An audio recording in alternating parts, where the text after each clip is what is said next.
Hello and welcome to the Dacia2 Explorers YouTube channel. My name's Adam and I'm one of the Dacia2 Explorers. In these videos you'll see myself and other explorers driving green lanes, commonly known as the hobby of green laning. Some of these lanes can be easy, some can be incredibly difficult if not dangerous, but all offer a beautiful feeling of escapism. If you have any doubt about the green lane you're driving, get out and walk the lane first, making a mental note of places to turn around if needed and thinking about strategies to overcome difficult sections, because reversing after a failed attempt to get along the lane can be incredibly difficult and very risky. We abide by the Green Lane Association Glass Code of Conduct for driving these lanes and respect all others using the lanes, including horse riders and walkers, as we all have a part to play in keeping these routes open for everyone.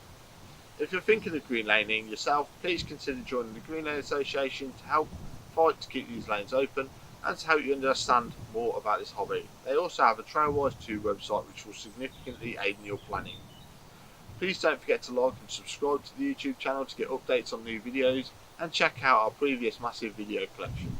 For more information head to the website www.dacia2explorers.co.uk, and finally, thanks for watching, stay safe and enjoy your trips.